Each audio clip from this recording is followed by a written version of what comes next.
আরেকটা রেসিপি নিয়ে ভিডিও নিয়ে চলেছি। এটা আমার অনেক দিন আগেকার শ্যুট করা ভিডিও, অনেস্টলি বলছি। তো আমার এরকম অনেক আনএডিটিং ভিডিও হয়েছে যেগুলো আমি এডিট করার সময় পেয়ে উঠিনি, সেগুলো আমি ফাইনালি একটু একটু করে এখন করছি, একটু টাইম বার করে। তো এখানে আমি যেটা আজকের রেসিপি, অবভিয়াসলি থাম্বনেল থেকে বুঝে গেছো যে আজকে আলুর চপ হবে বাড়িতে। তো আলুর চপ এইগুলো কি তেলে ভাজা জিনিসগুলো আমাদের কাছে একটা ইমোশন, রাইট? তো এইগুলো বাড়িতে বানিয়ে খাওয়ারও মজা আলাদা আছে। তো আমি প্রথমে যেটা করছি, আমি সব কিছু একটা ড্রাই মশলা যেটা হয়, যেটাকে শুকনো কড়াইতে ড্রাই রোস্ট করে নিয়ে ওটাকে পেস্ট করবো। তো এর মধ্যে আমি নিয়েছি coriander seeds, cumin seeds, dry chilli, bay leaf আর কিছু না, আর তার সাথে আছে ব্ল্যাক পেপার, সেটা আমি আলাদা করে করব। তো এই মশলাগুলো সবার কাছে এটা ওয়েল নন মশলা, তো ব্যাস এগুলো তো সবার কাছে বাড়িতে অ্যাভেলেবেলই থাকে। তো এইগুলো দিয়ে আমি পুরো ড্রাই রোস্ট করে নিয়ে হালকা করে এটাকে আমি, তোমরা শিলে করতে পারো বা যে কোনো এতে কেউ ভালোভাবে একটু পিষে নিলেই হবে, গ্রাইন্ডারও পাউডার এটা করে নিতে পারো। বাট পাউডারটা মেক শিওর একদম একটু রাফ হবে, একটু মানে দরদরা টাইপের থাকবে, তাতে কী হবে মশলাটার সেন্টটা ভালো থাকে আর মশলাটার টেস্টটাও খুব ইনহ্যান্স হয়। মানে একদমই পাউডার করবো না, তো এটা ওই জন্য আমার মতে বলে গ্রাইন্ডারে না করে তোমরা একটু নর্মাল যদি একটু হাতে করে নিতে পারো, that's a better thing. So আমি এখানে সব কিছু পুরোপুরি ড্রাই হয়ে গেছে, তো এটাকে নামিয়ে আমাদের এটা পাউডার ফর্মে আমরা করে নেব।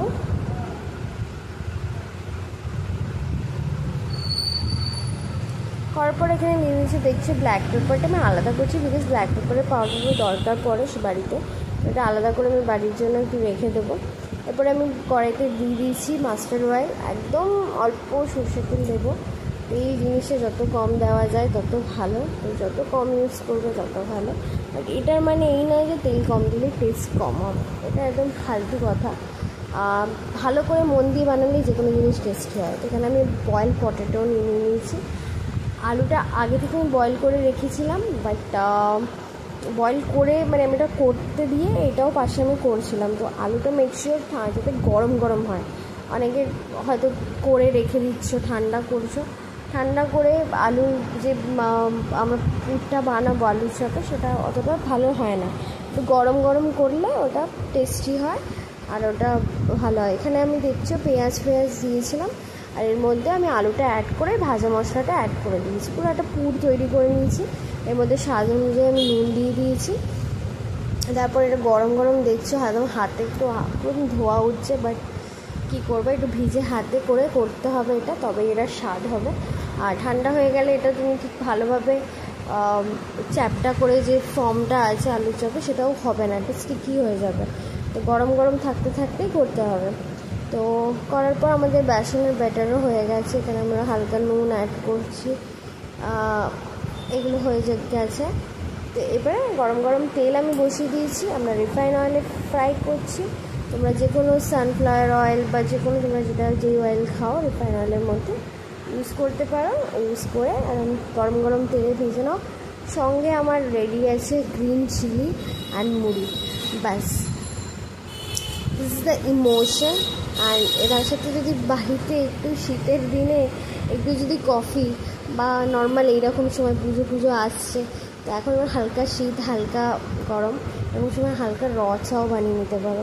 এর সাথে সত্যি বলছি, চায়ের সাথে টাটা যদি এরকম হয়, ইভিনিংটা একদম জমে ক্ষীর হয়ে যাবে। কোনো ফ্যান্সি কোথাও যেতে হবে না, কেএফসিতে যেতে হবে না, বাড়িতে জাস্ট সেটা বানিয়ে নাও আর spend some good time with your family. Your family is the best thing, and I think আমার মনে হয় it's a different way that you can engage yourself in a happy way. So obviously আমাদের আমি কথা বলতে আমাদের chop ভাজা হয়ে গেছে। এখানে একদম আমি দুটো ট্রাস্টি চিলি নিয়ে নিয়েছি, গ্রিন চিলি, একদম ধানি লঙ্কা যেটাকে বলে, এটা যদিও ধানি লঙ্কা না, বাট যদিও হতো খুব ভালো হতো, বাট এখন সেই ধরনের ঝাল লঙ্কা পাওয়াই যায় না, বাট এটা ঝাল ছিল অবভিয়াসলি। তো এখানে আমরা মুড়ি এনজয় করি, মুড়ি আর চপ মুড়ি এনজয় করি। তোমরাও বানিয়ে এটা বলো, আমাকে কমেন্টে জানিও কেমন হয়েছে। আমি জানি আমি খুব সিম্পল রেসিপি দেখিয়েছি, আমি খুব একটা তাক ঝাক মশলাপাতি অত কিছু দিইনি। তুমি এরকম সিম্পল বানিয়ে দেখো, trust me, you will love it. Thank you so much, bye by.